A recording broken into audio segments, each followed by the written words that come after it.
Good morning. YouTubers, thank you for joining us. We're live on YouTube. And we reached our necessary subscriber level. Yay! We're gonna. We have friends out there. We'll talk about that a little bit on the air too. And the site for them to find it is tomdouglas.com, right? Tom Douglas and Company. Tom Douglas and What? Company. You just changed the name of the site? And that's Oh my God! and that's our YouTube How channel. do you keep up with these people? Yeah. Seriously, you changed the name to the Well, website? we formalized our own name on YouTube. So that's YouTube name. for YouTube. Got it. So it's not Hot Stove Society. No. Hot Stove Society is still the radio show. Is it on here? But that is because the site on YouTube is for the whole company and the radio is part of it. Got it. I missed that part. I thought you had a YouTube channel just for the radio show. Got it. Part of the whole party. I need to figure out. Thank you. I need We're to. tech savvy. Pam, I need to figure out how to put on my YouTube channel. Okay. We're on it. Yeah, sure we are. We can talk about it. We just have no idea how to do this. Tom, how you doing today? I am just fantastic. Good. You've been running a lot? You look awesome, man. It's like, I have been not running a lot. I've been playing golf. well, that's One day I was playing golf down in Bandon Dunes, and Bandon Dunes is literally dunes like this, 18 miles.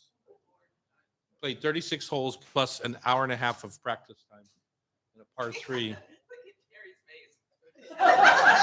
Well, I'm Up sorry. and down Hey, the- you know what? And I mean, that's how plus many of 500 you have 500 ever walked swings. 18 miles?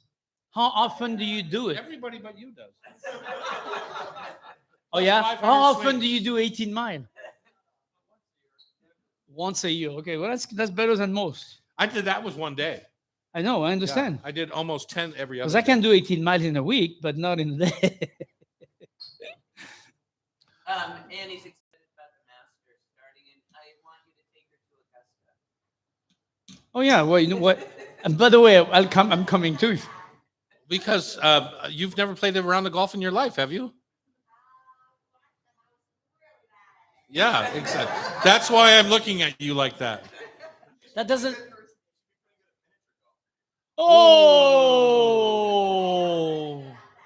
That was a shot. Annie, I wouldn't put up with that. I think, what do they say? I'd get on your tippy toes and smack him in the face. On with the show. Welcome to the Hot Stove Society show on Cairo Radio. Hey. We have a very lively audience today. My name is Tom Douglas. And I'm Terry Rotero, the chef in a hat. I'm a local restaurateur who has several businesses. If you go to tomdouglas.com, you can find them all, including how to get tickets to our show, because look at all these happy faces. They're all getting some Lola breakfast this morning. We're here at the beautiful Hotel Andra in downtown Seattle, 4th and Virginia, up on the 2nd floor. Come visit us sometimes. It's really fun. It's one of the best Check out places to go and learn how to cook. I Yeah, can tell you that. Check out our class schedules and all the fun stuff that we do here. And God, our corporate gigs we've been doing so many. People are really heading back to the office a little bit, seems like to me, or at least reacquainting themselves with their coworkers. Yes, and it's wonderful because many of them have never met before. You know, working remotely for 2 years, so when they come here, it's like, oh, that's what you look like. Yeah, exactly. That's the voice of Pamela Wow, Hinckley, our producer. That is a stretch. Sean's that's what here you look today. like. Annie's back in the kitchen. And we're going to bring to you a very large show. We've got lots of topics today, including peak of the season, rainbow, chard. And Terry, I can't tell you how many times I've made chard here at a class where I've taken the leaves off, and everyone knows how to take the leaves off, right? And then I roast the stems, and Right. people are like, what are you doing? Save it for the segment. Okay, fine. So you're going to find out what to do, how to make She's how to bossy make this more out morning. of your money. It's Ramadan from April 2nd to May 1st, when the Muslims fast from sunrise to sunset. We're going to talk. They don't fast for a month. Yes, Tom. They fast for a month. You So should- what are you allowed to eat? Well, I guess we're going to find that out. Save it for a second. Shashuka is all the rage. I was thinking it was like 3 days or something, but I'm just wrong. Shashuka is all the rage at Lola and beyond. It's on Shashuka, every thank you. menu, everywhere. What? Sachuka. Yeah, that too. Executive Chef Elizabeth Kenyon visits. She's running one of the hottest joints in town, which I've been to, and you just went to, right? The I Rupee just Bar. went like literally. This was funny because Pam sends me the show like he does every week, and I go, okay, what are we doing this week? I go Rupee. I literally just went there. I know. I've been Wednesday telling you night. for months to go there. I know it was really delicious, and the place looks sensational. That little patio. We'll talk about Yeah, it no, it's on the super show. fun. Keep it Save for the keep show. it for the segment, Tom. God, Have you noticed that there seems to be an endless amount of crunchy breading materials out Yes. in the world that people are willing to sacrifice their integrity to put on a Dorito or like a crushed Dorito on the I saw that for the first time the other day. A Dorito crumb to put around something, and I was like, now why would you want to do this to your food? Yeah. So it's interesting, I think. And also, I'm just going to rail against it because it's just not my thing. And it goes, it's like it started with cornflakes, and Right. cornflakes are plain, kind of unsweetened. So it made a little bit more sense to me, but I don't know. I know. Don't even like start getting online and yelling Yes, at me. do we need? I know the I'm in the online minority, but somebody has to have some food integrity, and it's always me, right? Because Oh my God! lastly, We're gonna go that way today. lastly, we're gonna play Rub with Love Tasty Trivia. My goldfish are in bacon fat. Yeah, My goldfish are exactly. delicious. Lots of it. Getting back to a Rub with Love Tasty Trivia Challenge. We're gonna wrap Oh, up we're the back show. to that. Did we have a revolt last week when we didn't do the trivia challenge? No, they love looking into your personalities deeply. Did we get one Oh. email that said that? No. No, we didn't. Exactly. First, let's talk taste of the week. Terry, you went to the Rupee Bar. That's right. And I have the menu right here, and I circled the 4 items, and I ate. There's only 12 items on the menu, and they're Correct. all about the size of my little finger. There was Why th- didn't you just order all of them? Well, I said what I hate. There was 3 of us, so Oh, okay. we went to the menu. Highlights: the naan and the Yeah. dal is really, really, really well made.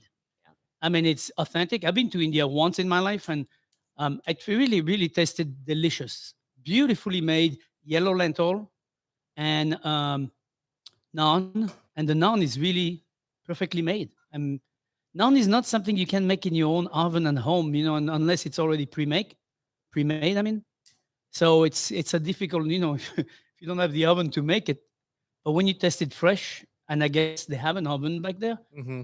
Um, Yeah, it's a tiny little kitchen. They're really Tiny big into restaurants. the cocktails, right? Did you have a cocktail? oh yeah, I had the Taj Oh, Mahal. look at you. Oh, yeah, I did.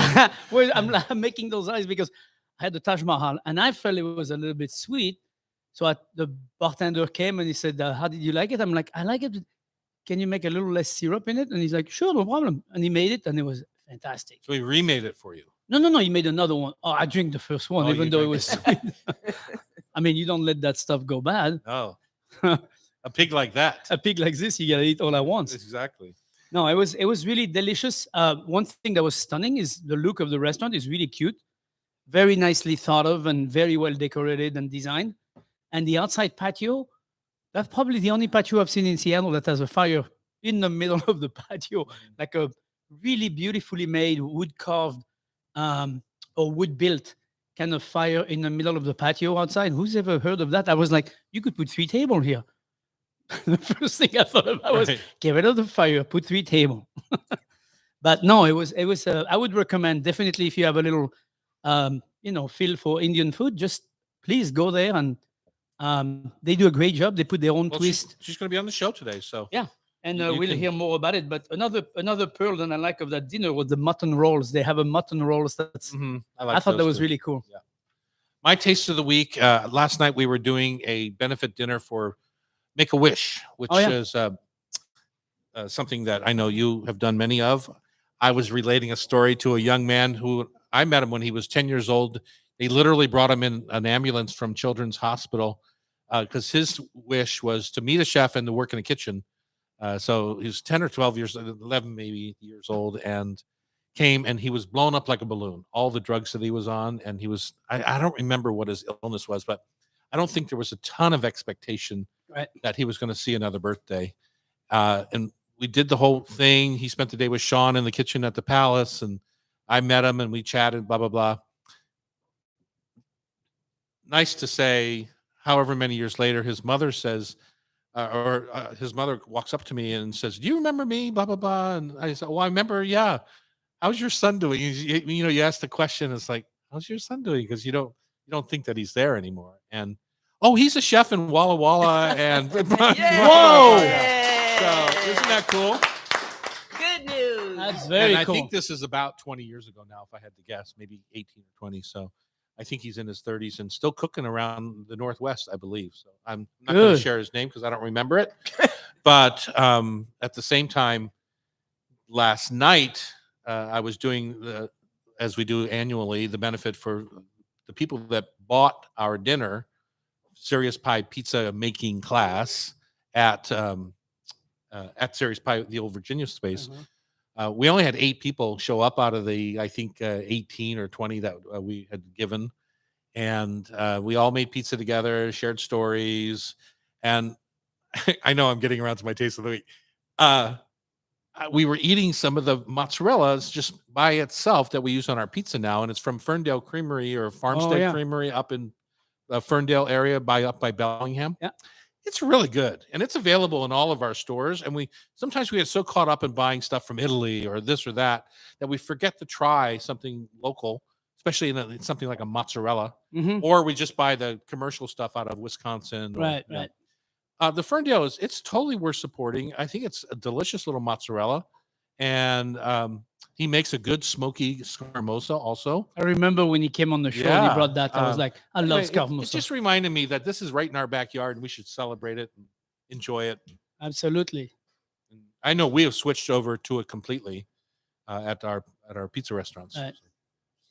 Wow. Well, he went deep in it. They had an Italian cheesemaker with him for 2 years when they were building the creamery. So that family's committed to doing it right and treating the cows really well. Treating the cows really well. All right, when we come back, it's rainbow time. Whether that's Ruby Chard or Rainbow Chard, we're going to talk about it on Cairo Radio. It's the Hot Stove Society Show, 97.3 FM.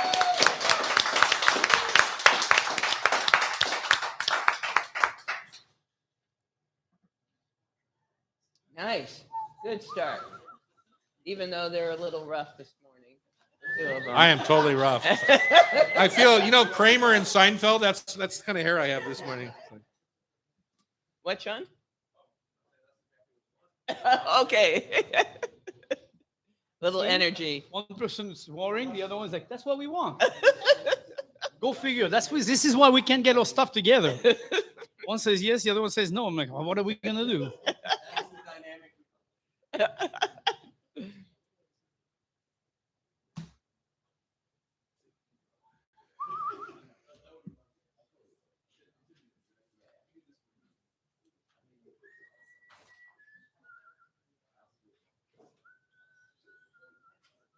Sureya Gokeri. I didn't hear her say Gokeri? her last name. Sureya Gokeri is or correct. Gokeri? I didn't hear how she pronounced it. Gokeri. You think? That's By what it says, by what it Could looks be like. Gokeri or Gokeri. More like in between those two, but like Gokeri. But I'm not when gonna Terry worry says about it sounds right. Anything with an accent. I just love it. You're gonna trust a French You guy. know that accent is I love fake. how you're gonna. He's trust been putting on that accent for years and fooled people forever. You're gonna trust a French. Really guy, from like- Germany. He's really from Topeka, Kansas. I'm from Sheboygan, Wisconsin.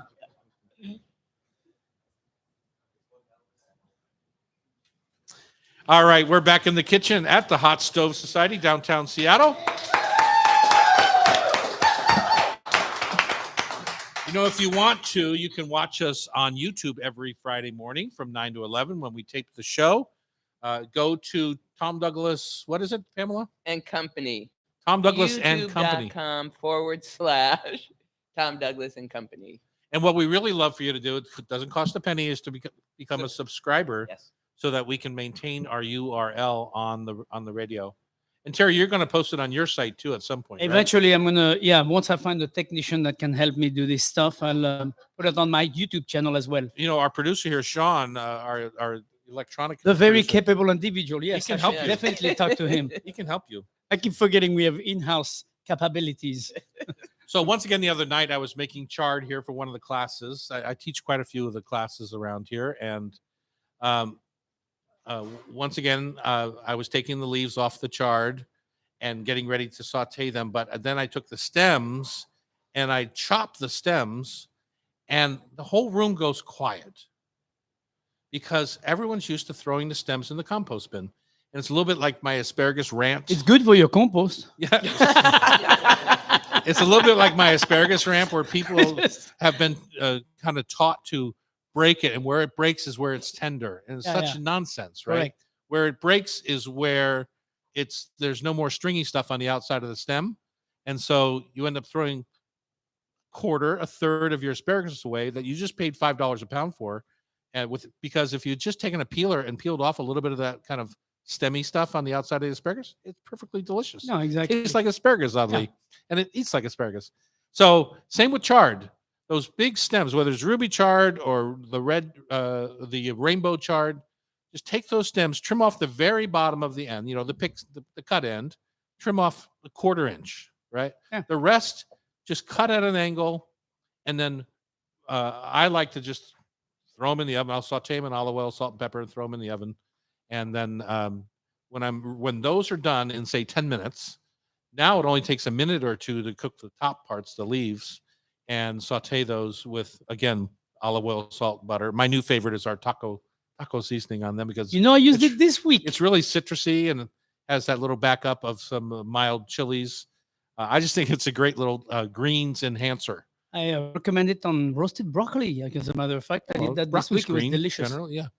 Super delicious. Good. But I'm the same. I'm exactly the same way, except I don't use two different pans. I use the same pan. I start cooking the stem first in butter, slowly, covered, and so it braises very slowly. And then when they're starting to be a little bit tender, I throw in the leaves and then toss the whole thing together. One thing that I always recommend to people is if you're going to use green of beets or greens of kale or whatever, any kind of leafy green, I usually recommend to take your knife first and then cut your leaves so they're not so cumbersome when you're cooking it, because it's a major pain in the patootie if you're cooking. What's a patootie, chef? Is that a French term? Yes, it's to be PC. Patootie. Yeah, Anyway, back to where I was. Is that a Yukon Gold patootie or is that a russet patootie? It's a Russian patootie. Okay. Anyway, so you put your leaves in your pan, and it's always cumbersome if you don't pre-cut them first, slice them. Just drive your chef's knife I through. think there's two reasons to slice them. One is if you're sauteing, like when you pull the leaves off the stem, you end up with this long piece, like 2 long pieces, Correct. right? And when you try to eat, after it's been sauteed, when you try to eat that, you end up at the table like slurping it up. Well, that's right? the other problem. And it's stringy and gross. Yeah. You want to kind of cut those so that when they cook, they're a fork-sized bite. Correct. Yeah. And that's true for everything you do in cooking. It's one thing that chefs learn that many home cooks don't know very well about is to size your food correctly so then it cooks better, it's easier to eat, it's not so cumbersome. Just like people who make sandwiches. One of my favorite quick story with Tom Douglas about, 25 years ago at Dahlia Lounge. Do you remember this? Mm-hmm. Lunchtime, Tom says, "Hey, let's go have a little bite at Dahlia." So this is the old Dahlia. And we sit down, special of the day, sandwich. I forgot what kind of sandwich. The sandwich come. I swear to God, it was at least 6-7 inches tall. And Tom looks at that and go, "What the?" So we stand up and we go to the kitchen. That was Sundstrom and Holly. Anyway, he goes, "Try to eat that." Yeah. It's like, you go in those places sometime and they give you something to eat that's like, looks like a. Well, like if you're at Katz's Deli in Manhattan, that's one thing, right? But if you're in a nice sit-down restaurant in a suit and tie. When I was at Katz last time, I took 2/3 of the meat off my sandwich so I could actually eat the sandwich. But that's their shtick. I get it. Yeah. But my point is, this is the same thing at home. When you do something, try to think of the end product. So yeah, your mouth is only so big, you know. You know. I had that happen to me at Lola the other day. I had to go back and tell them to make the meatballs in our little meatball soup smaller because I had to try and cut a meatball in the middle of a hot bowl of soup. It's like you can't do it. Yeah. So anyway, back to chard. My favorite thing these days, I love spinach. I love these kind of Right, leafy right. greens, right? So Jackie, my wife, has been making a chard feta. Spinach salad. No, the pie with the what's the pastry, the Greek pastry that I'm forgetting? Oh, phyllo. Phyllo pie. And I love the texture of the chard in there, right? Because the chard is cooked and then it's drained. Right. And so it's almost velvety compared to spinach, which gets a little bit slimy. Right. Right. The chard stays velvety, and the chunks of stem in there are a nice bite. And it's an entree. When you add feta cheese in Oh, there, yeah, and, yeah. the seasoning and stuff with It's like all a quiche. a little bit like a quiche. Yeah, Yeah, it's like a without full the meal. egg. I mean, seriously, you have that. It's a full meal for sure. That's and- a good way to use chard. Right. And it's an area where kale doesn't really work because kale stays a little bit too rough. Right. When it's Yeah, done. kale never. It goes one way or the other. It's either has roughness or it's completely. And once it's completely cooked, like they do it in the south, sometimes you find kale that's like completely like Yeah, cooked to death. it's gross. You see a lot of that in the south with greens, collard greens, Yeah. kales. It's hardly recognizable Yeah. as a collard. But anyway, yeah, I'm a big fan of beet greens and beets in general. We pulled the last one last week out of the garden and cooked the greens, the top and the stem. Then Chef, we're talking about chard here. I know, but Yeah. I'm talking about chard and beets and all those vegetables are coming out of the ground now. What would you do with chard what can't you do with chard that you wouldn't do with beet greens? Either one can be sauteed. I think the same thing. I mean, it's the same thing. You can do a nice chard gratin, of Mhm. course. You know, you always Tell me mock how you making do that. gratin, but talking about using the stem, this is where I would use all the stem, Mhm. and you actually want them to be actually a bit wider, you know, because it would take forever to use that many small stem. Mhm. But if you have beet green, Chard. chard green that are, you know, with the stem about an inch wide, you just cut those stems and then you put them in a pan, cook them a little bit. I like to cook them a little bit ahead of time and then put them all in a pan with layers of beet stems, cheese, beet green, cheese, Chard. You're talking chard, right? chard. Sorry.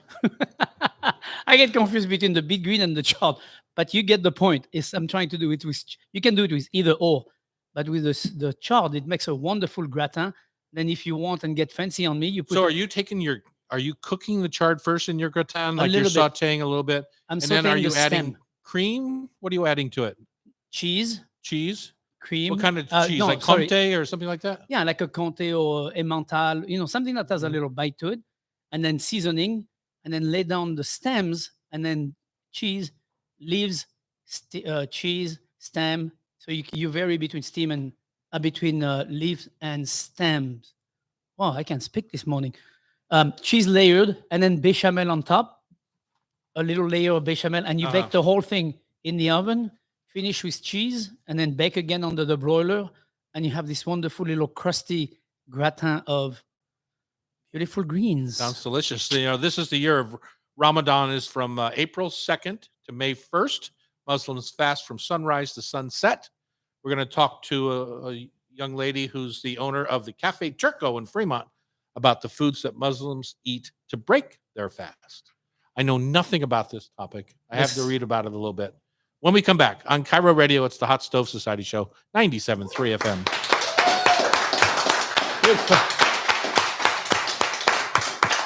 Went from gratin to Ramadan. I'm like, wow. Talking about March, you eat all the gratin you can. So in April, you Is she can. here yet? We're calling her. Oh, we're calling her. Okay. But we can hear out there. Right? Okay. I'll tell you how connected the Seattle community is because, like Tom, I don't know a lot about Ramadan, and because we were subleasing the palace, The ballroom. the ballroom, to use as a prayer. I think that's what it's being used for. Yeah. it piqued my curiosity, but I don't know any Muslim chefs, and so I asked Annie if she did, and she asked a friend, and then her friend turned her on to the woman who runs this wonderful website, The Intentionalist, that promotes small businesses, and that's how we got to Sureya. And Wow. it's a place I've been meaning to go to, Café Turko, because when you drive by, she's got all of this beautiful lighting that is very warm and yes, and I started reading. Yeah. So I'm just it. I don't know how much you want. It's a short segment, so I don't. But I want to make sure that her place also gets a shout out in the Okay. segment. Well, you make sure that happens then. Jump right in. Shall we? Shall we? Yes. Go ahead. Yeah. Yeah. I'm calling her now.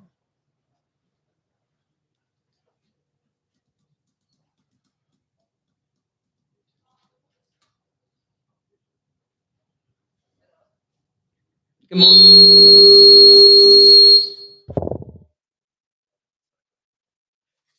morning. Bam, bam, bam, bam. Sorry.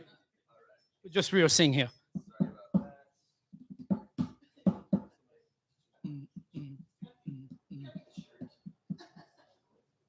What am I Talk to her, wearing? or no? Will somebody Yeah. talk to her? Oh, Good cool. morning. Yeah. That was a great concert. He's an awesome We are. We're working out the sound issues to get you on the speaker so the audience can hear you. No. Do you have the volume is really low?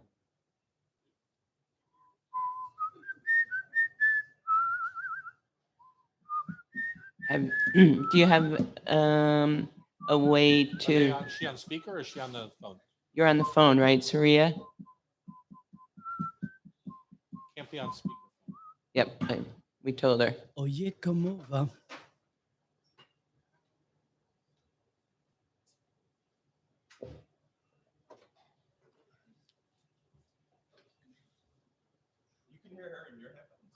Yep, are you still there? Hi.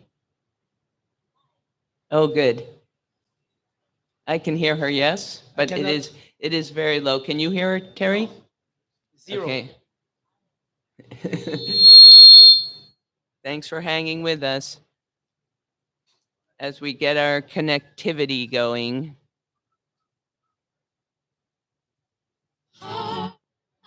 I hear some music. What am I hearing? Andy, did he just come over to see if we were ordering sandwiches or not? Or no?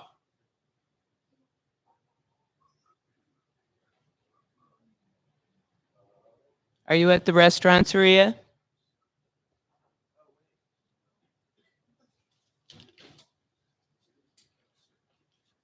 Did you mute your phone? No, it's. Let me see here. I think my Bluetooth's connected to my headphones instead of my phone. Thanks, Oh. Apple. It works. So you're the only one who can hear it, huh? No, I had it connected. Let's try it out. Check. Hello. Hello. Yes, hi. Oh, I can hear, but very, very low. You need to raise the volume. We're Are you getting talking to me? closer. Thank you for staying with us. Okay. Sean is getting all of the microphones for Tom and Terry hooked up. And How did Okay. you say your last name, Sureya? Gokeri. Gokeri. Gokeri. Yes. Okay. I can that was Terry introducing himself to you. Yes, my name is Thierry. Nice to meet you, Sureya. Yes. Nice to meet you too. Wow. He promises he's going to go to Café Turko with me. I will definitely go to the Café Turko. I apologize for not having been there yet, but I will be there. That's okay. No problem. We will be looking Thank you. forward to it. You are welcome. Sean. We're good. We're good. Yeah. I have the sound is super low.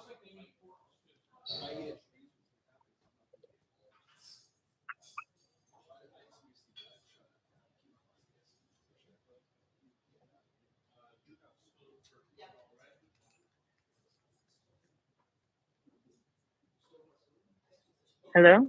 Oh, yeah, I can Oh, hear there her you better. Yes. go. I Soraya, think we- good morning. Can you hear me Hi, well? good morning. Oh, good. Yes, but there is a little bit of noise Are you coming on behind you. speakerphone or on regular phone? I am not on speaker, no. Okay, good. Sean, there's a little bit of noise on the line. Just raise my volume a little bit more. Okay, How are you doing now?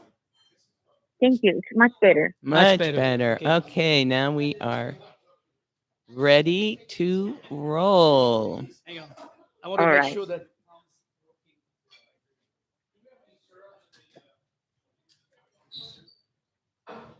Soraya?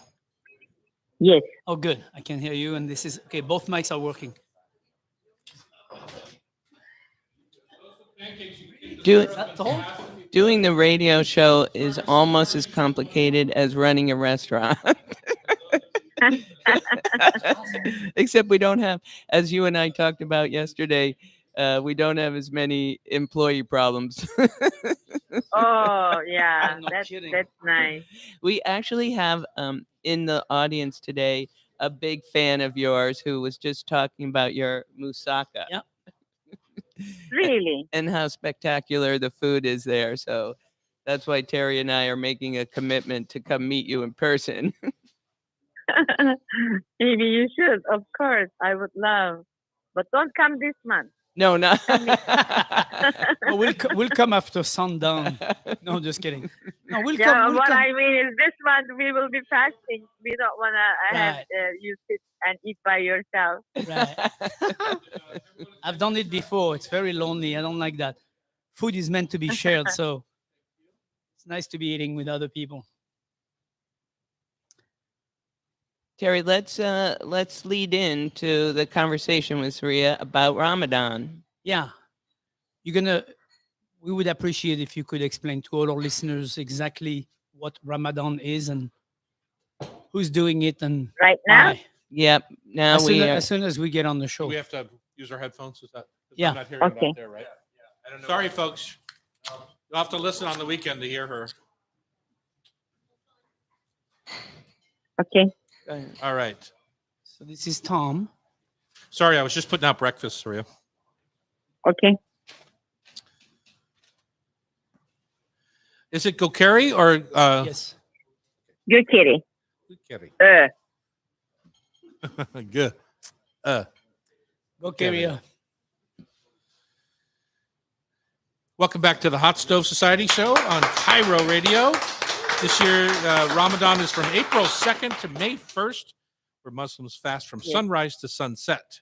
And we're going to talk to Yes. Sureya Gokeri, owner of Café Turko in Fremont, about the foods that Muslims like to eat when they break their fast. Good morning and good afternoon and whatever time it is in Fremont. Because, Fremont is the center of the universe. of Good. course. Good morning, Soraya. Good morning. So you heard my question, I guess. Tell us about a Yes, little bit I about heard your question. Ramadan, and then we can get into the Uh-huh. foods. Yes. First of all, I would like to tell you what Ramadan is. Ramadan is the name of the month, the 9th month in Islamic calendar. Islamic calendar is about lunar movement, lunar calendar. So it's normally compared to the calendar we follow in the United States, it's 6 days shorter. So Ramadan is the 9th month where Muslims are prescribed to the fast, but they do this for a month, sometimes 29 days, and it changes every year. So every 30, 35 years, it comes to the same time. Sometimes people say, oh, last summer you were fasting, now you are fasting in the fall. Yes, because the Ramadan time changes every year by 6 days. So Ramadan basically fasting from sunrise to sunset. So since the time changes, sunrise time changes and sunset time changes every day, it becomes either 3 minutes later or 2 or 3 minutes earlier. But it's basically not eating, drinking, smoking, putting in anything in your mouth during the whole month until sunset, which is close to 18, 20 hours a day. There are times we eat, which is after sunset until downtime, and we are supposed to wake up before the sun rises and eat light things, and then go to bed or stay up, go to work, whatever. And this whole thing makes Ramadan a very special time for Muslims. So there are 1.8 billion Muslims in the world, and everybody looks forward to this month. This month does not just come by itself. There are 2 other months that come before Ramadan that make you prepare yourself for Ramadan, for fasting. So you know Ramadan is coming up 2 months before Ramadan. And then you start making plans about your life, about how you will be fasting, about how you will spend your money for charity and helping other people. So it's basically a preparation month. And tomorrow we will be fasting, and hopefully we will be applying everything we decided to do in our life within a month. And following Ramadan, we will have 3 days of holiday. And in these 3 days, we will have visitors, we will visit people. Hopefully, we will live Ramadan fully at the end of the whole month. So if the Ramadan basically is about self-control over worldly desires and surrender to God, and many people just prepare themselves about how to self-control. It's not just about not eating. It's about controlling your eyes, your ear, your tongue, not to say bad words to each other, be tolerant, understanding, having some spiritual awareness, following some self-discipline, and how you can understand and empathize with those in poverty and hunger, improve your patience. It's all about purifying your body, heart, and soul, and just giving. This is the month of giving. This is the month of caring for each other and surrendering to God. Well, that is a lot to do. That's very spiritual, and that's very cool. So It's- have you found, Sureya, have you found things that kind of get you through the day that you have for breakfast? And then how do you like to break your fast? Oh, how do I like to break my fast? Well, how do you start the This day? is a good question, because we have how do I start a day? Muslims supposed to fast 5 times a day, and the first supposed to pray 5 times a day. The first prayer is before sunrise.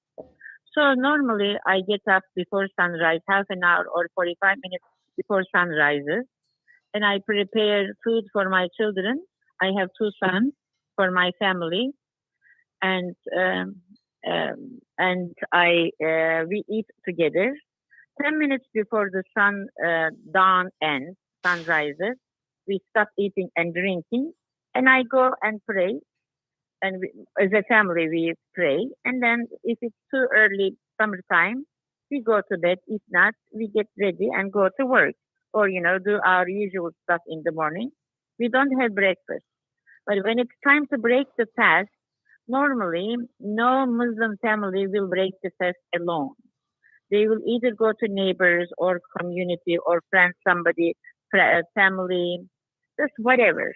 Is In there a countries, traditional meal that you use to break the fast? Yes. First of all, we have dates and milk and soup. Always at every family table, there is some kind of soup and dates. And after we eat the dates and have the soup, we are supposed to go and pray, which takes about 10 minutes the most, and then come back. That 10 minutes gives you extra time for your body to adjust the sugar level, increasing sugar level all of a sudden. And then you sit down and eat your favorite food, since it's a 30-day event, and my kids have favorite meals. Everybody has favorite items that they put on the table, multiple things, and you just share your food. You send some to neighbors, you send some to friends, and they send some to your house. Or in America, we go to mosques. Before COVID, every single mosque would offer the iftar break, food, which is fast breaking food for the people around. But it's not been done in the last 2 years. Hopefully, they are starting this year again. If you are on the street someplace, you don't have anything to eat, or you want to meet with your neighborhood people, Muslim families, you go to your neighborhood mosque, and they will feed you over there. So, can we, before we run out of time, we only have about a minute and a half left. Let's talk about your Okay. restaurant, Café Turko in Fremont, and what people love there, what you love to make there. I started my restaurant as a cafe. It was a beautiful place, Fremont, of course, and we have rich menu of Turkish food and a beautiful atmosphere, beautiful decor. And since we started the business, 3 months took us really well, and we really love to serve the community as a place where they can gather and eat and be happy. And we want people to feel like they are in the Middle East, other than they are someplace in Seattle. Mm-hmm. So fun, Turko. I have not been there yet. One of our audience members just melted when she thought about your moussaka. Because she loves us. She loves it. Love makes things positive. And it is good moussaka, but Sureya, I'm curious because I haven't been and I want to go. What other dishes can I expect to see on the menu? we have Ali Nazik. Ali Nazik is my childhood dish. Every time I serve that dish, every time that plate is in my hand or I am preparing that dish, it takes me to my childhood when I was in elementary school. My mom made it, put in front of me. It's basically grilled chicken, lamb, or vegetables on grilled eggplant and yogurt and garlic dish, served warm with salad and Turkish wedding rice, which is um, yellow rice with carrots and dill. Nice, sounds nice and fresh. I love it. So delicious. So, if you want to go out and see Sureya at her restaurant Turko in Fremont, I would suggest you do it soon. It's going to be very popular. When you're on our show, you get very popular. Thank you so much for your time, Sureya. Really? Okay, well, thank you so much. Thank you for taking time and listening to me. And Ramadan is very special for us. We would love if you guys can come and observe Muslims breaking their fast, because starting tomorrow night, every night after 7:30, we will have tons of customers eating at the same time, which will be a really big challenge for us. Yes, I'm sure it will be. Well, Thank you. happy Thank Ramadan. you so much. Thank you very, very much. Bye-bye. All right. When we come back, it's Shashuka time at Lola, and how we're seeing recipes for this all over the country on Cairo. It's the Hot Stove Society Show, 97.3 FM. Sorry about that. Sorry, that technical, some of the fine points elude us. But oh my God, she's the sweetest. Have you met her when you've been there? Yeah.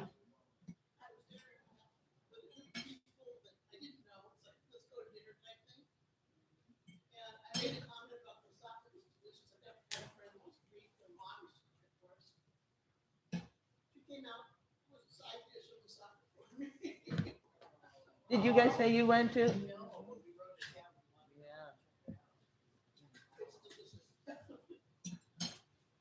How's that sausage, huh?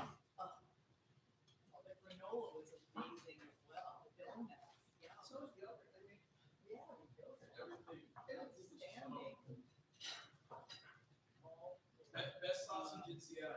What?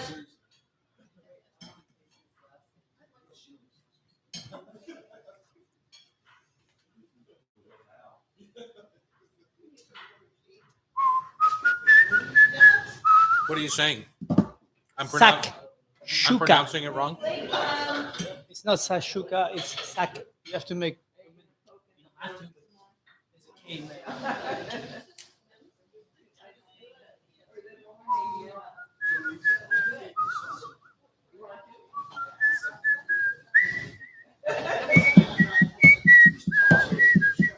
The donuts look like they got a little beat up in the bags.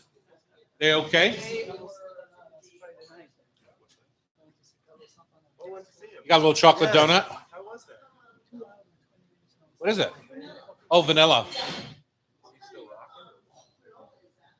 We make it at the Dahlia Bakery. I used to play the guitar a little bit. It's not cheap though. It's got all sorts of expensive ingredients in it. So. But then Sound is just like something. Well, sometimes people have these expectations. When you go to the store and buy granola, that's about 95% oatmeal.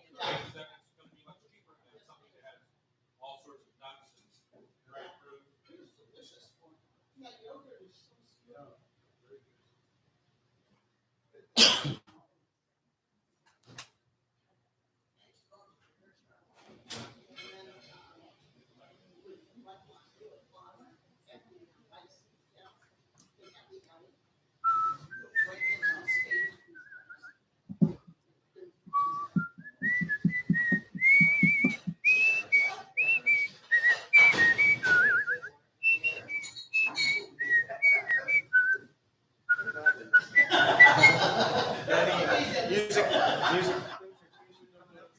Got something on the horizon. I was trying to get the volume 8, but tickets are really fast.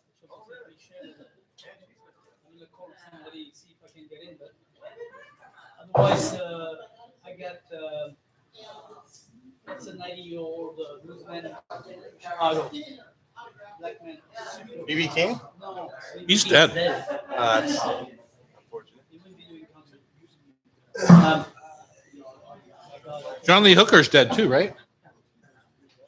Hello, what's happening? Hey, Oh, some bagel. nice to see you. Good. How you doing?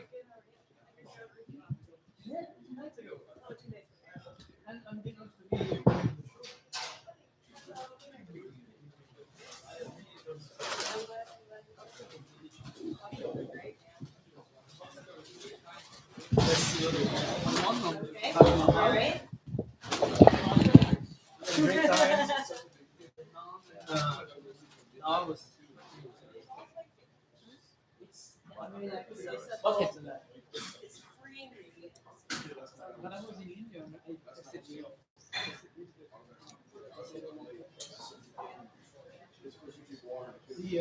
The muttons, we had the barley. How do you call that? Barley? Yeah. Oh, bell porridge. Yep. Oh. I already. What did you do? You did? I tasted it. Now I'm gonna go to your other place. Yeah, go to Manolin. You have to. I haven't Well, been you know, yet. since your Rupee Bar has been so slow, now that Terry's talked about it, give him a case of the week. Oh yeah, That place was freaking. rocking. Always. Yeah. You know what I really love? I have never seen anybody do that patio with the fire and everything, with the wood and everything. It's so beautiful. It's awesome. And the first thing I was like, One of the better things. you know what the come from first thing I cooking. was as a restaurateur? I was like, 3 tables. 3 tables. That's it. I was like, looking around. It was We're never gonna get out of here. We built all that. that is beautifully made. Went down to Joe's. It really, really makes a difference in terms of like it's a really good city.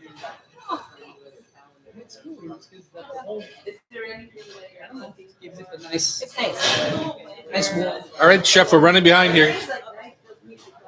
Get back on the Have other a side. seat for a minute, and then we have to get a segment in before you. Pamela. Shashuka. Is that one of the ones that- Now you know Diane. She can get you about it. I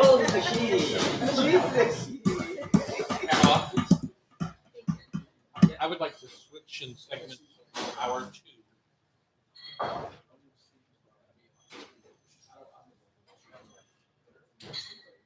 I see you have a second. For Elizabeth? I didn't see you had her in 2 segments. 2 seconds. Yeah. Never mind. One is rupee. One is rupee. We are back in the Hot Stove Society kitchen on Cairo Radio. I'm Terry Rotero, the chef in a hat. It's time to make some Shashuka. Shashuka, yes, sir. You've been correcting my pronunciation of that word, and it seems to be like. Okay, are you Sean, okay? do you want to put some sound in the dining room? They can hear us. No, I don't think they could. Oh, they can. Waha. A bit low. Sorry, they couldn't hear us. What? Here we go. Okay, let's try that. Sorry, Tom. Ready? Okay. Okay, But they could hear us on the radio. They just couldn't. We just didn't have the speakers out there. Yeah. Right. We're going to start that one again. Welcome back to the Hot Stove Society Show in Cairo. We are going to chat for a few minutes about Shashuka, which is one of your favorite things. Oh, I love that. I love it. I haven't had it very often, honestly, so I don't have a breadth of experience with it to know which is a good one, which is a bad one. I just know when we were working on our recipe down here at Lola that I kept wanting more caramelization, and we were making it in these kind of almost cast iron pans, and we just weren't getting enough caramelization. So I said, turn the burner up. Just You always solve things that way. turn the burner More up. caramelization. Turn it up and be patient. And be Wait till the patient, let pan it is go. hot. Yeah, exactly. So Chef Terry, Shashuka has taken over the world. It's I don't honestly know its origins, but I'm sure it comes from the Middle East. Yeah, Northern Africa, Middle East, yeah, the whole area down there. And I think basic shashuka is onion, tomato, peppers. And then, of course, when I was a child, my favorite thing was to add 2 eggs on top of that. This is what Oh, we do yeah. downstairs. Yeah. Yeah, I mean, I love that. Breaking that and cook the eggs, bake the eggs slowly, not all the way. And then you crack that egg yolk and you mix the whole thing together with some nice little flatbread or whatever, or even some nice country bread. Uh-huh. A good shashuka for breakfast is a beautiful breakfast. So I relate it personally. At my home back in Newark, Delaware, I relate it a little bit to going to my neighbor's house, Mr. Joe, and he would make us tomato gravy. But his tomato gravy was literally a flour-based, maybe a bacon or pork fat gravy that instead of cream or stock, it was made with tomato sauce. And so you thicken the tomato sauce with green peppers, onions, the trilogy, basically. Sure. So it's very Creole in nature. And that's what I feel when I eat shashuka is it feels very kind of New Orleans Creole-esque to me. Yeah, I can see that. There's just no thickener in it, which is, I mean, originally there's no flour. Well, in it's it, just a reduction of the tomato paste is the thickener. Yeah. Yeah, and I think basically it's a showcase of from the hot area of the world. It's a showcase of bell peppers and tomatoes. Mm-hmm. That's the main flavor of that ingredient of the dish. Now in some And cumin some parts they had cumin and coriander. In some part they had harissa. In some part, everybody has their own little variant to it in terms of spicing, but the base of it is onion, tomato, and peppers. And then you can do whatever you want from that. I mean, you could literally put a piece of steak on it if you wanted to. Right. If you wanted to. But I think to me, it's a quite essential breakfast or lunch item. And you could actually take the whole dish from the cast iron pan and put it right on top of a tortine, a toasted piece of country Italian bread or something like that, and serve that for lunch with a little salad on the side. Mm-hmm. You'd have a wonderful lunch. I mean, that wouldn't be extreme. You could put sausage on top. You could do so many things from the variants from that. I know you're looking at me like. No, I'm not. I was just thinking my favorite thing. I don't put sausage. I don't put steak. I'm really very much an egg person on it. But I will say that I'm not mean, I like poached eggs in a funny way, but on that, I want some brown. So I'll cook my eggs separate from it. And I know that's not traditional at all, but I put some bacon fat and butter in a pan and fry those eggs to a crispy brown edge around the eggs on the whites, still leave the yolks raw, and then just put it right on top of my Right. thing. So It's also the same thing that you talked about, but Right. you're adding some color to the eggs. So also originally, I think it's a meatless item, of a dish. So there would obviously not be any bacon fat in there. But yeah, I mean, it's the same concept. And then fresh herbs, if you have basil in your backyard or if you have fresh chive, like right now, my chives are Crazy. going nuts and gorgeous, gorgeous young tender chive. You take a whole bunch of that, chop it, and put it all over your eggs on top of your shashuka. Uh, yeah, I've had that. I would love that for breakfast right now. Right now. Yeah, that would be a Well, you turned down, we had a breakfast this morning here in the studio of either granola with, how was the granola? With good fruit, good yogurt, or we had the Lola, the famous Lola pancakes with the famous Lola maple pork sausage. And you turned down both of those. Do I look like I what need you're a pancake, saying- sir? I mean, literally, I am a pancake.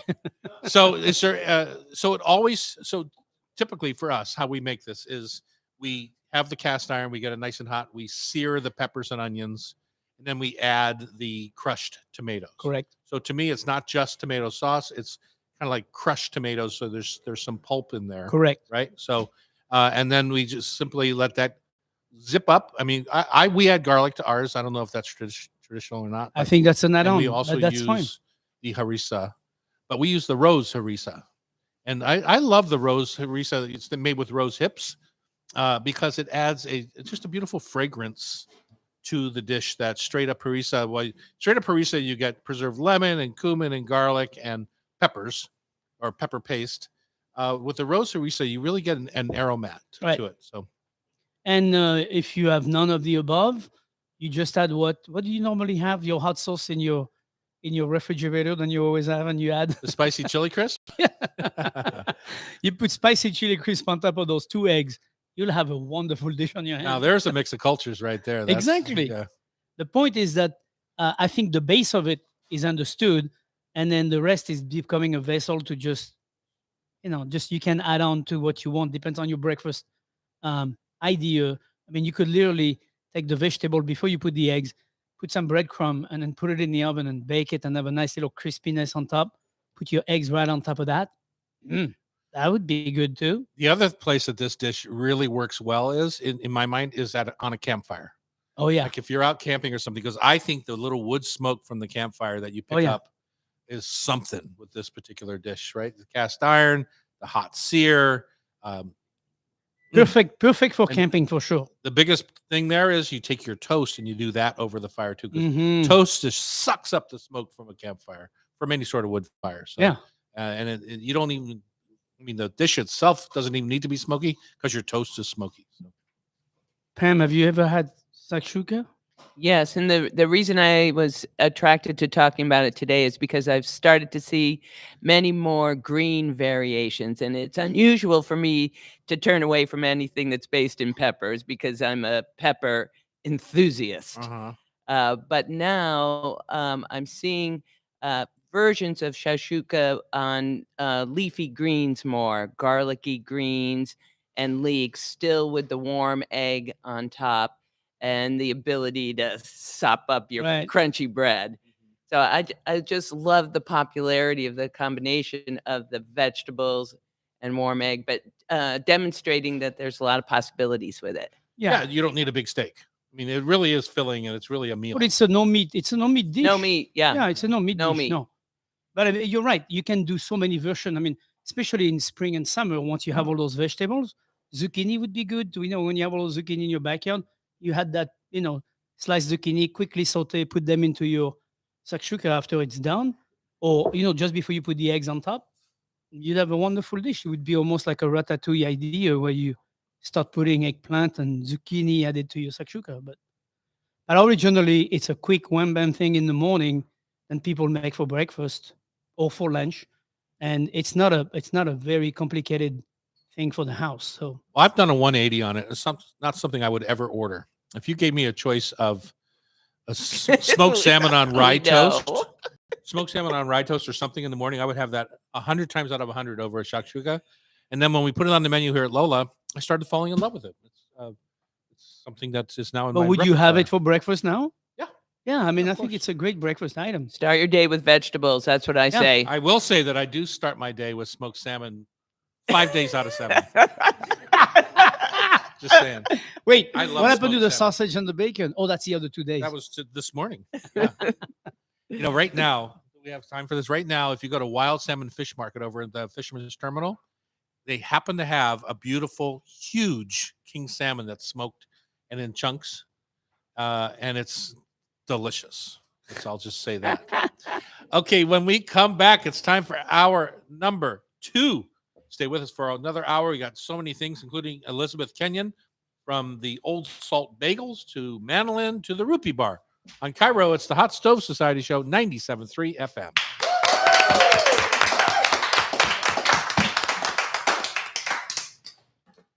Phew. How come Pam hasn't given you a bagel yet? What's wrong with her? Oh, wait, they're here. I forgot. Sorry. Well, I wrote to the company because I went to Old Salt and had my mind blown. Funny. Thanks for the shout. What happened? Did he make it? I didn't realize she had smoked salmon in the bag. Throw me that one. I want it. Oh, I'll bring it back to you. Yeah. Listen, smoked salmon. I do. I have smoked salmon so often. It is definitely one part of Thank you it. for doing this. One thing. Look what she brought. Oh my goodness. All the things that make life delicious. Okay, pull up a chair to this microphone Bring here. your chair to the mic. That one there? Yeah. Unless you can get the cord to stretch to you. No. I'm getting here. You can take Pam also.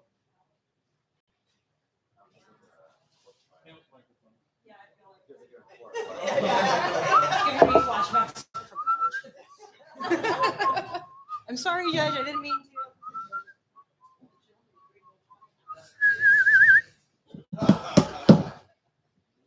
So we're not seeing the back of her head on the camera, right? Are you? Back of my head looks great. I like the front better. It's like back of my head looks good. It looks good.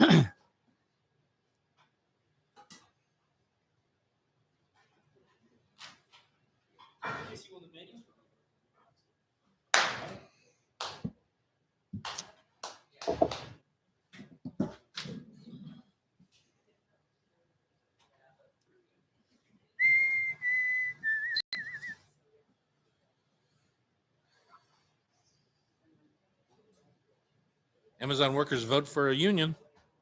Mm. Mm. It's coming. It's coming. It's coming.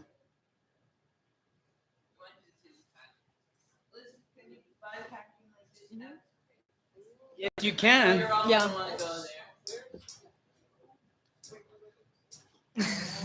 Take a picture. It lasts longer. Yeah, quarter pounds. Yeah, yeah. Shashuka, yeah. That's that term is new. I don't know if I'm gonna make that soon. You're talking about rainbow shark at the beginning. That sounds like something that would go well. Oh, that would fantastic. Get up here.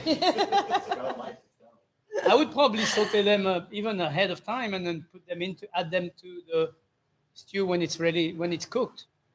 Put them on there and then put your eggs on top. Yeah.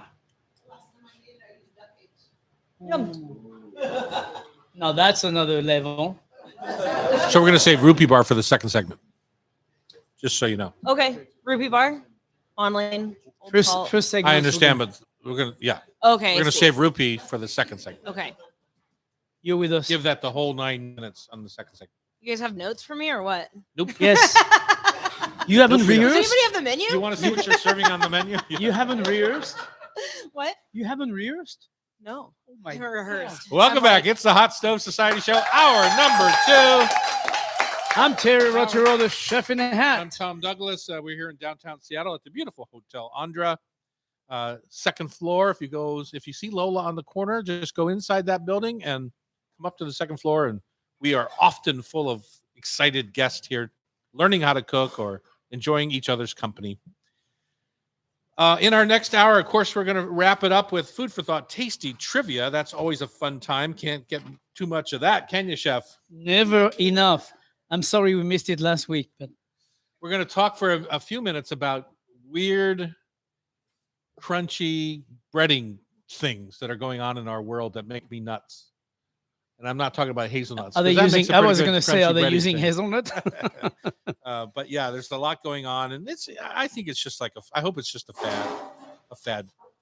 And then for the first two segments of our last hour, we're going to talk with Elizabeth Kenyon, who's got some of the hottest restaurants here in Seattle, and has been going at this daily for quite a while now. I remember going to Manolin in the first, I don't know, year or so of your opening, and we couldn't even get in then. But now you've got a couple other things, the Rupee Bar and Old Salt bagels to add to your mix. So welcome to the show. Thanks for having me, guys. Absolutely. Thanks. Come right up to that microphone, Elizabeth. no. And then, Chef, we're going to wait till the next segment to talk about Rupee, but Sure. tell us about what you brought us here this morning, these Old Salt bagels, and why you got into bagels and what makes yours the best in Seattle. So we started Old Salt Fish and Bagels when we had to shut down Manolin for the pandemic. We're trying to figure out what to do. We tried some lunch options and just nothing was really clicking. You know, Manolin's a very sit down, nice dinner. And so we're just brainstorming. And I remember I went down to the market one day and picked up some smoked fish. And I was like, you know, we smoke fish over our wood fire grill all the time. Like, why can't we do something with smoked fish? We have the best fish in the country, I think. You know, we use Northwest Bounty for all of our fish, who's a local guy. And he was also slower during the pandemic. He didn't have a lot going on. So I was like, well, what goes good with smoked fish? Funny. Like, it needs a vessel, you know? And I had never baked before, really, except for in culinary school. And I started testing out some bagels, and it was a nightmare. I was so bad at it. And just kept tweaking and talking to a lot of people, and getting, you know, I have some close friends that are bakers, and just kind of started building this restaurant pretty much. And we were only going to do it through 2020 in the winter until we could reopen Manolin, and it really took off. And people love it, and we love it, and we were able to keep on all of our staff, which is ultimately the goal at the end of the day for me especially. And so it was really, really fun, and it's blown up into something that we didn't expect. Isn't that awesome? Yeah, of course, we you have a baker's heart right next to you there. Sea Wolf Bakery is right next to yeah, no, Manolin, absolutely. so, And those guys also, like, I turned to those guys a lot, and they were super helpful. And so it's been a process. It's been an experience. But you know, we have a fantastic staff with us. And we've kept people on for a long time, and it's also really fun. Yeah. You know, we smoke a ton of fish. We smoke so much fish. And you know, make bagels every day, fresh every day. You know, Thursday through Sunday right now, and then we'll expand it as we can. Mm-hmm. So you go home, your clothes are like all smoked out. I'm all smoked out. So tell us, what makes a great bagel? Like, there's a lot of bagels around our town, from El Tana, which is like a Montreal style bagel. There's the new Rubenstein's or Steins, which is doing really good. And it's a good, hard, chewy bagel. I mean, blazing. There's all sorts of bagels. What makes yours as good or better or different? You know, and that's the thing. There's, like, for some reason, like, we came into the middle of this, like, bagel epidemic, you know. It was insane. And there's so many bagels across the city, but they're all so different. And I love to see what everybody's doing. Everyone's different. And for us, like, what I wanted out of our bagel wasn't a traditional Montreal bagel, wasn't a traditional New York bagel. So ours are a little bit softer, with more of a crust on the outside. And then we also do an egg wash on ours just to get that extra sheen. We use the barley malt to have more sheen on that. And then it's, you know, we add add quite a bit of salt and sugar and stuff to our boil. And we just kind of kept tweaking it. Our biggest thing was the temperature on the boil. Like it has to be the certain temperature to get the correct Right. fluff that we want. And we're using shepherd's grain flour. It's really good flour. And that's that. I think we're using a deck oven right now. It's just like an old crappy deck oven that's like cracked and but like it works great. It works fine. And we put cornmeal on the bottom and that's that. It's just really simple. And it's just little tweaks that we made along the way that became our bagel. Right. And there's so many steps and so many touches in the process of making bagels that everyone does it differently. So it's more like it's to me it's like bread. Your bagel is more like a bread. I mean, exactly. Like a New York bagel is very dense, it doesn't have the fluffiness that you have on your your reminds me more of a bread. Yeah, and so that's kind of what we wanted because we're making these sandwiches, we're making these smoked fish sandwiches, and I didn't want something that was going to be super dense and chewy to where you couldn't bite into the sandwich, Right. And like our biggest thing with the bagels, like don't get me wrong, the bagels are great, they're wonderful, but our main focus is our smoked fish.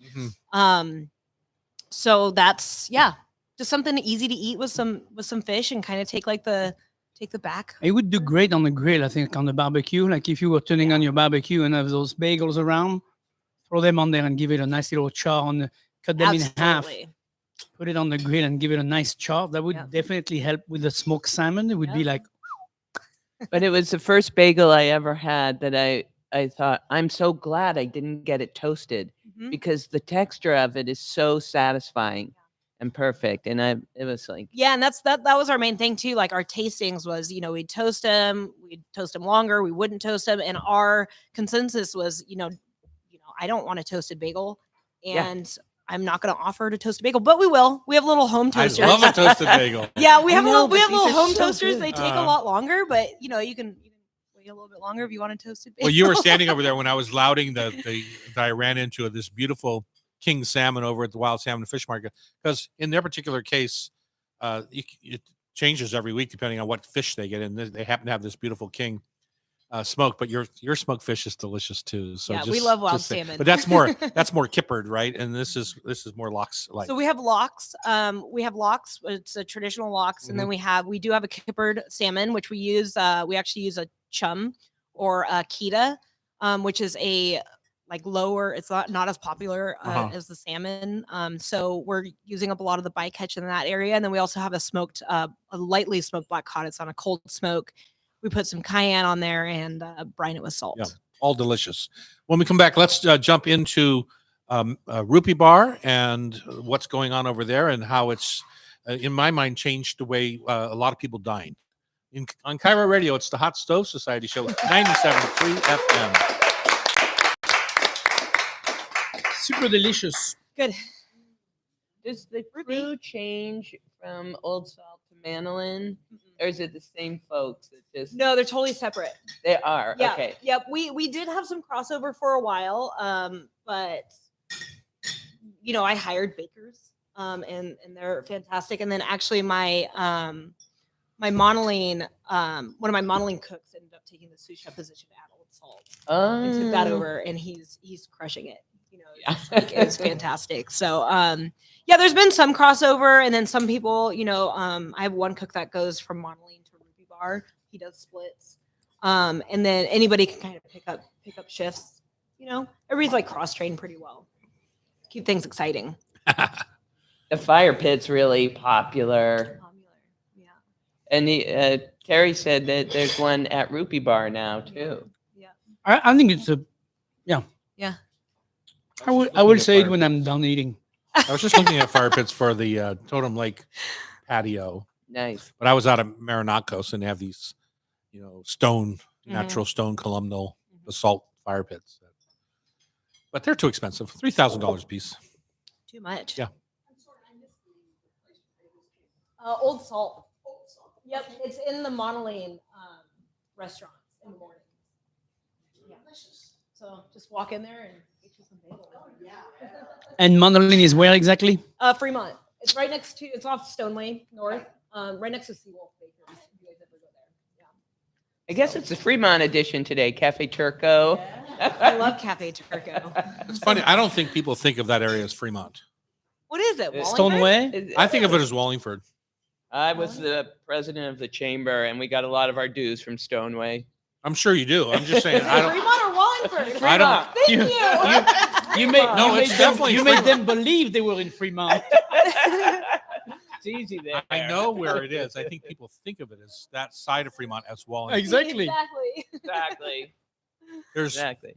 Freelard and Walmart on both sides. In your brain. On both sides. Freelard, Walmart, Fremont. It's all these new neighborhoods. Uptown, Queen Anne. I mean, Are Stoneway. you gonna get a little bit of her history in the next segment, or does everybody have know to. it? No, we Yes. should definitely have the That's history. what the whole thing was. And we're back on Cairo Radio. Tom Douglas. Terry Roturo, the chef in a hat. We are joined by Elizabeth Kenyon of the Manolin fame over there in Walmart. I'm gonna make this It right is now. Fremont. There's Freelard. Elizabeth's with me. It's Fremont. There's Freelard heading out to Ballard, and now I've just renamed the other side of Fremont Walmart, and with Fremont in the center. You're a Alternative Elizabeth, universe, My dude. problem. problem. You're a problem. My problem. Elizabeth Kenyon is here. She's one of the hottest restaurateurs in Seattle, and we're going to talk a little bit about the Rupee Bar. But Pamela would like to know how you got into the business and You have a partners little too. bit of your history. Okay. Yeah, totally. So I grew up in Missoula, Montana. Not a lot of food comes from Missoula, Montana. But I grew up in a cooking family. My grandmother cooked. My mom's from Miami, and learned a lot of cooking from my grandma and my mom. My mom ran a catering business, and I just kind of got into that. Ended up going to culinary school at the New England Culinary Institute. Graduated from there. I've worked in Portland, Atlanta, Vermont, done a lot of stages in New York, Italy, some cooking in Sri Lanka and in India. I did some stages over there. And that brought me to Seattle, and I've been here ever since. I started with Manolin, and I have not left because I love it so much. Not stopped even. Yeah, I love my job. So that's pretty much my history there, guys. It's a great history. Thanks. Congratulations on your success. Thank you. Well, the Well- concepts are just so pure and distinctive. That's what I love about your company. Each one truly expands on what its core is, its menu, and the way it looks. It's just you nailed it. I think a lot of people don't realize that we're all connected. The owners, Joe, Pat, and Rachel. They had these visions, and we just made them come to life. And they're all very different. They're all their own thing, and it's been really fun to be able to work on different projects and get inspiration from a lot of different areas. So Very cool. So, how would you classify Manolin? I guess we focus on a lot of like coastal cuisine, I would say. So there's a lot of acid, very bright flavors, very fresh, very fish focused. We cook a lot of things on our wood fire grill. We're starting to do dinners there. We're starting to do spirits dinners. So this Sunday we're doing our first rum dinner with 10-to-1 rum, and it's really good. And so like very very like coastal. There's a lot of Latin influence, a lot of Peruvian influence, and then it's pretty much anything that you think about when you're like, I'm on a beach and I want to eat some food, Sardine on a stick, mackerel on a stick. Exactly. Yeah. And like the Anchovies. cocktails, ceviches, the cocktails are fantastic. They're really fruity. They're really fun. The vibe's fun. The music's loud. It's a huge open kitchen. I mean, it's not huge. It's a small open kitchen, but it's very, very open. So it's really fun when you walk in there at like 7 or 8 at night and it's popping off and people are having a good time. Yeah. And so, yeah. And you got a great outdoors there too. Yeah. Great outdoors. So then let's move on to Rupee Bar, which has been open for what, 3 years now? No. 2? 2.5. We opened, I think it was 6 months before the pandemic. Right. So we got a short run, and then the pandemic happened, and we had to switch everything around, and we started doing takeout food, and now it's back to the original Rupee. You were one of the busiest takeout places there was. It seemed like to me. It was busy, and yeah, we weren't really totally set up for that. You know, Yeah. we've never, we I don't don't, think we don't do anybody takeout was. food. Yeah. No, I know. And like we've never done takeout food before. Like if people come in, I was they're like, actually want I was takeout food. actually against takeout food for most of my life until the pandemic came, and I was like, I guess we have no choice. We had no Now we're choice. against the wall. You know, it's like it's either you close or you keep going with to go. You know, it's like- Exactly. And that's the thing. Like we closed for, to kind of, reassess, and we reopen, and we just got to keep going. So Rupee Um, Bar is over on 24th and 63rd. 63rd, Third. right next to Olaf's. Yeah, everyone knows where Olaf Everyone knows is. Olaf's. Sometimes it's you actually don't remember almost leaving. across the street from Copine. Yep, kitty corner The from block Copine. from Copine. Yeah. Yeah, they're fantastic. They're great Yeah. neighbors. They're Yeah. we go to So dinner what there I all the said time. earlier when I was talking about you coming on was that I feel like Rupee Bar helped people be okay with small menus of delicious food in small quantities and I know tapas bars and things like that have been doing that for a long time, but for some reason it felt different in there to me. And I was inspired by that, the ability to kind of sit there, drink cocktails, have a nice glass of wine, and have a really varied palette of food from an area that I'm not familiar with at all. So Yeah, so I think that was our main, like one of the main focuses was to have a different dining experience. Traveling around Sri Lanka and South India, it was, you sit down and things just start hitting the table. And Mhm. like I like to have people panic a little bit.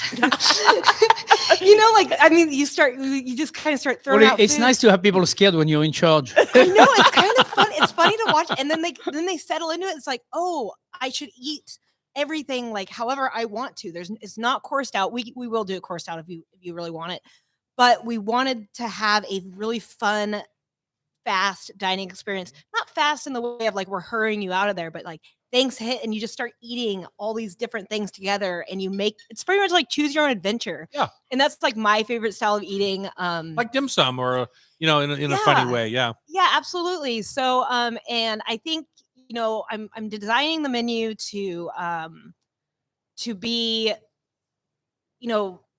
some of it's a little bit more subtle, and then a lot of it's just like a punch in the face. When like you were talking about the mutton rolls earlier, Yeah. and when I'm having the cooks taste it, I'm just like, you want to taste this, and you want it to like whack you in the face, So yeah, really fun.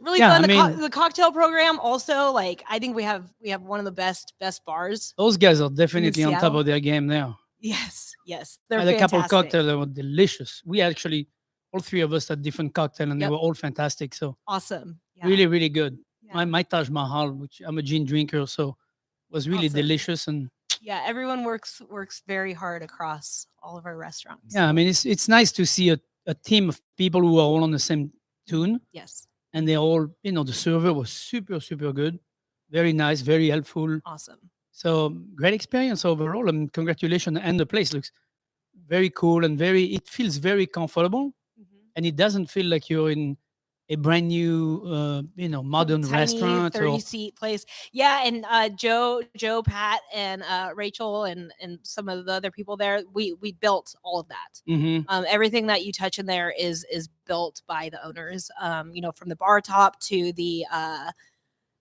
banquettes that you sit on. Those are from Joe's old church, and everything is done by Well, us. congratulations. Thank you. Well, the first time I went to Manolin, now I have to correct the way I I know say everybody it. says Manolin, and that's fine. Manolin. It's Manolin, yeah. Manolin. It was in the early days, and whoever was waiting on us, maybe one of the owners said, because the blue tile work just Mhm. catches your eyes. I'm like, who did that? It's That's in the bathroom at spectacular." Rupee too. Yeah, and they We said had some leftover. he said, well, we just watched a YouTube video on it, and then we put YouTube up video. this Yep. beautiful tile wall. Funny how that works. That's very cool.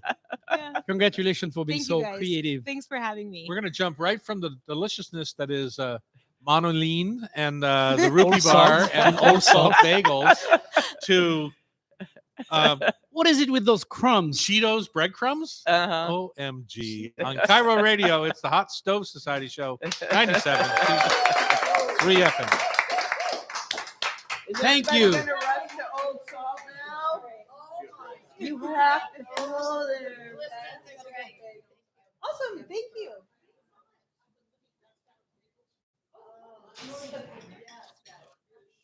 Yeah. There you go. You guys got to check out Cascadia Meats too. What is that? It's me and my husband's.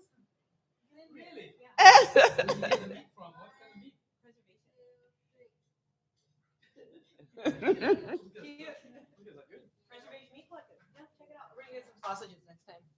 Is it up and running? Your meat company? Farmers markets. Which one? Yeah.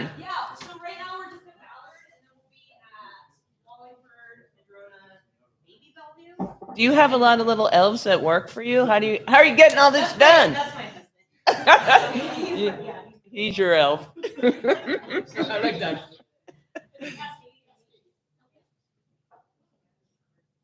We will look for that too. No, not West yet. Yeah. Are you in Montana too?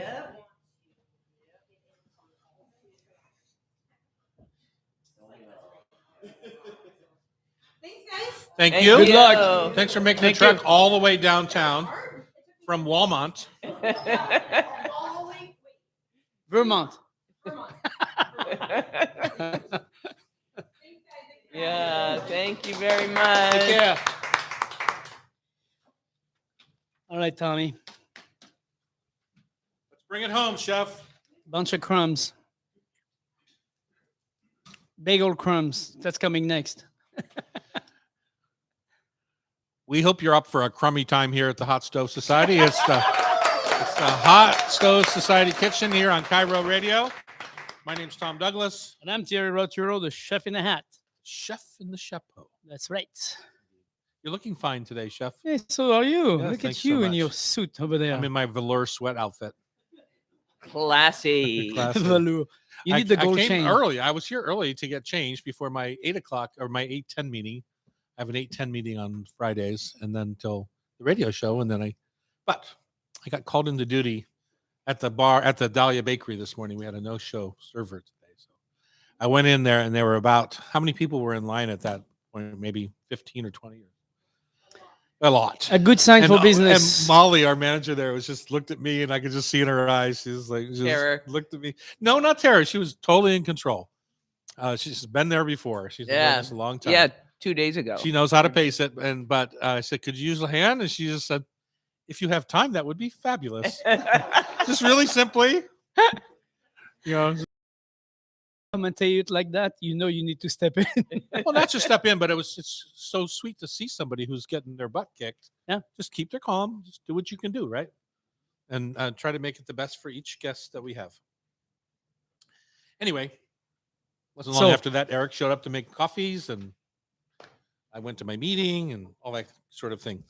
I'm just trying to waste time here because we're going into a subject that Pamela is very interested in, and we want to find out why you latched onto this. It just doesn't seem like you. Although I do know a secret passion of yours is Cheetos. You like Why Cheetos? did you have to tell them? You A like secret- Cheetos? This is the woman who believes in a rainbow plate on every meal. Carrots and broccoli and chard and beets and Do you make your own Cheetos? I've mastered cheez-its, but not Cheetos. So, Yeah. I don't know. so as you know, and we were reading in Food 52 the absolute best test, which is a little bit like our Hot Stove Society tasting panel. All the crunchy, crispy coatings that they are talking about these days, and things, the items that you actually make the coatings out of, and so they took on saltines, Ritz crackers, fresh breadcrumbs, hallelujah, potato chips, Glad it made the list. Cheez-Its, panko, rice flour, which I don't think enough people recognize how Right. nice and crispy rice flour can be, cornflake crumbs, and I don't see Doritos in here, but I'm sure Doritos. It's popular Yeah, too. it's very popular. So, Chef, you've heard the list. I'm going to go through it one more time. No, no. Let's just say you're making chicken fingers, chicken tenders, which I know you like to make every Friday. You have your choice you know, of I know the crackers, recipe. I've just never made it. saltine crackers, Ritz crackers, fresh breadcrumbs, potato chips, Cheez-its. Have you ever had a Cheez-It? No, I don't. That's Oh okay. my God, you're just such a sheltered man. I am a sheltered man. Panko crumbs, which is basically white bread. Right. Right. Rice flour, cornflake crumbs. Where are you headed when you're making chicken strips? There's only one place I made it. It's breadcrumbs. Kentucky Fried Chicken. Breadcrumbs. Breadcrumbs. Yes. Why? Well, panko is breadcrumbs. Yeah, I think panko has its moment, but when I'm gonna go deep frying for about 20 minutes on a piece of chicken, I think panko is not resistant enough to be taking that well. Mhm. That might take. My experience with panko is it's nice to use it as a crumb When you're deep when- frying. for fast crumbing, for fast toasting or baking, but not for long term. And I think that when you do fried chicken, it takes a much longer. It needs something that's a little bit sturdier, which is why often people use a lot of flour on the chicken and everything and make this very heavy, crusty kind of surrounding. But I would say breadcrumb would be my go-to, Mm-hmm. and toasted flour always. And I would definitely love rice flour because I think rice flour is different than regular flour. It's not as heavy. It's not on the palate, especially. So rice flour and breadcrumb would be my two out of this whole list here. Did you say toasted flour? Yeah, So just hot toasted in a pan. pan until it's totally golden brown. I learned that from a very big master chef named Tom Douglas a long time ago. Like Pro probably- tip. Very big. Yeah. Very Probably, big. probably You can actually buy toasted rice flour, but you can't really buy toasted all-purpose you flour. buy toasted flour. You can buy toasted rice flour. You can't toast your own flour. You What the hell? can. I'm just saying it's a product Try that's harder. available out there. Man, people are So you're definitely kind of lazy. skirting the issue a bit. I don't. I know we all know. Like my favorite dredge. When you get into flour and things like that, you're talking about a dredge and not Right. a coating so much. Correct. My favorite dredge is 1 part cornstarch, 1 part cornmeal, a fine cornmeal, to 1 part masa harina, Okay. which is the Mexican corn flour, the For- nixtamalized. So the corn. masa harina brings the flavor, the Brings the corn brings the fragrance. texture, Yeah, and then the first one is what? cornstarch brings the crispiness. Crispy, yeah.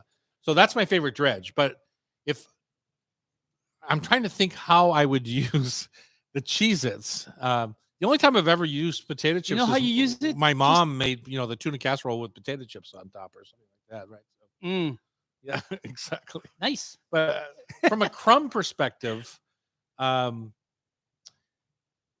mean, you literally have to do something like fish and chips, or you have to do something like chicken, like a fried chicken. So I'm at a loss. Yeah, me too. I think cornflake. Somebody mentioned corn. Is it in here? Yeah, Cornflake. yeah. On a cake, for example, or on something like this, like a dessert, with just toasted, not fried, not just toasted. Uh-huh. I could see that as a crust because that would make a little sense. But the others, I mean, like cheese it or whatever, I don't even know, whatever. But crackers, like, why would you want to use that to make a?